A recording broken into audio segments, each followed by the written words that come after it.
Hello मेरे प्यारे student, कैसे हैं आप लोग। मैं कृष्णानंद आपके YouTube channel SK online education में फिर से एक बार आप लोगों के लिए लेकर आए हैं क्या चाल समय ग्राफ। जैसा कि हमने पिछले लेक्चर में पढ़े थे दूरी समय ग्राफ, ठीक उसी प्रकार आज हम पढ़ने वाले थे क्या चाल समय ग्राफ। यानी चाल समय ग्राफ क्या होता है, हमने ग्राफ को आपको क्या कवर कराए हैं, ग्राफ का रिप्रेजेंटेशन कैसे करते हैं हमने पिछले लेक्चर में बता चुके हैं। आज हम पढ़ने वाले क्या चाल समय ग्राफ। चाल समय ग्राफ में जो कुछ पॉइंट है हम उसको बताते हैं कि चाल समय ग्राफ कैसे खींचते हैं, चाल समय ग्राफ किसे कहते हैं। तो सबसे पहले बाबू हम जानेंगे चाल समय ग्राफ कहते किसे हैं। तो चाल एवं समय के बीच जो संबंध बताता है उसे हम चाल समय ग्राफ कहते हैं। तो यहाँ हम लिखेंगे क्या, चाल समय के बीच जो संबंध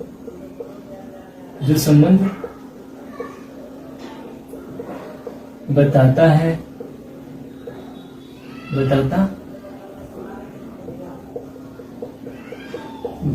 है उसे बाबू हम क्या कहते हैं, चाल समय ग्राफ कहते हैं। क्या बोलते हैं, चाल समय ग्राफ कहते हैं। तो ये डिफिनेशन आप लोग क्लियर हुआ। चाल समय ग्राफ किसे कहते हैं, चाल एवं समय के बीच जो ग्राफ खींचा जाता है वो क्या कहलाता है, चाल समय ग्राफ कहलाता है। चाल समय ग्राफ वस्तु द्वारा तय की गई दूरी को बताता है। इसमें से दो नोट आप लोग को याद करना होगा, जिसमें से पहला क्या होगा, चाल समय ग्राफ वस्तु द्वारा तय की गई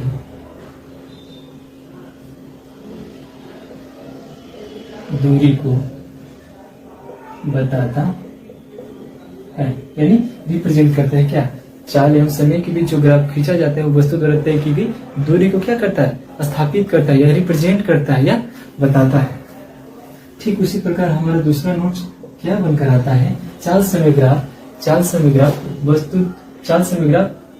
का जो नीचे का क्षेत्रफल है, चाल समय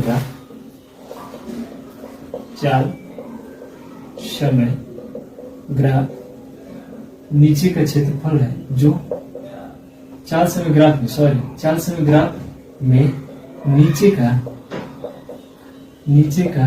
जो क्षेत्रफल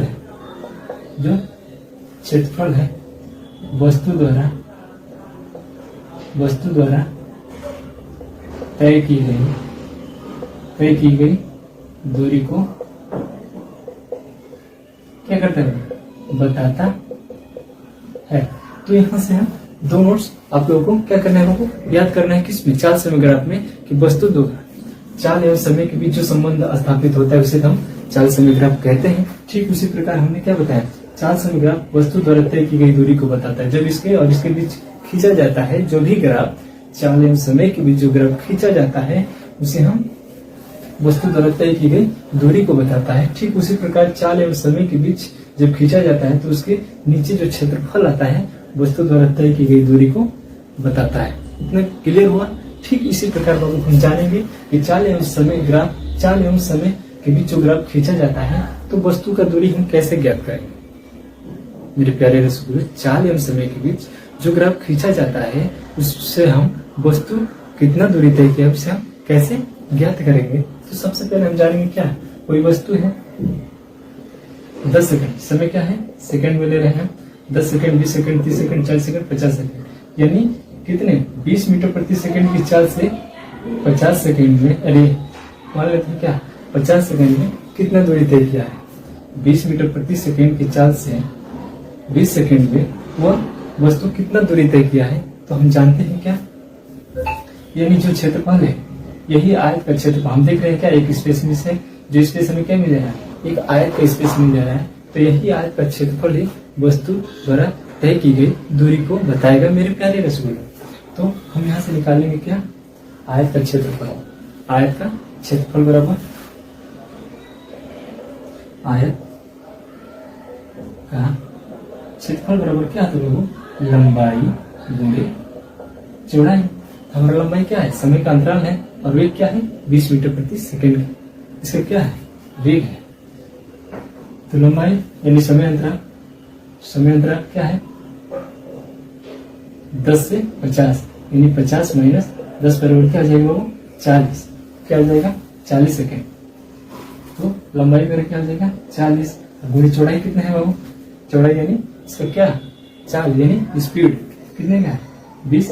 तो यहां से हमारा निकल कर आएगा 4 दूना का 8 यानी 800 मीटर की दूरी में क्या करेगा तय करेगा। यानी आयत का क्षेत्रफल ही वस्तु का क्या बताएगा दूरी को बताएगा। तो यहाँ से तो हम एक आयत का क्षेत्रफल से भी निकाल सकते हैं, बट हम जानते हैं फॉर्मूला कि चाल बराबर क्या होता है, चाल बराबर दूरी बटा समय। क्या होता है दूरी बटा में समय। तो यहाँ से हमको दूरी निकालना रहेगा तो क्या कहेंगे दूरी बराबर हमारा क्या हो जाएगा चाल गुणे समय। हम फॉर्मूले से भी यहाँ क्या निकाल सकते हैं दूरी को निकाल सकते हैं। तो हमारा चाल कितने का है 20 मीटर प्रति सेकंड की चाल से चल रहा है। गुणे समय बाबू क्या है 50 माइनस 10 यानी 10 से 50 पे 10 से और 50 के बीच में क्या निकालना है हमें, इसका अंतराल कितना है समय का 50 माइनस 10 यानी अंतिम समय एवं प्रारंभिक समय में क्या करते हैं घटाते हैं। तो हमारा जो समय निकल कर आता है कितना 40। हमारा 4 गुना के 8 यानी 800 मीटर की दूरी क्या कर रहा है तय कर रहा है। तो इतना समझ में आया चाल समय ग्राफ। चाल समय ग्राफ में वस्तु का हम दूरी कैसे ज्ञात करते हैं, यानी उसके जो नीचे का जो क्षेत्रफल होता है वही हमारा क्या कहलाता है वस्तु द्वारा चली गई दूरी कहलाता है बाबू।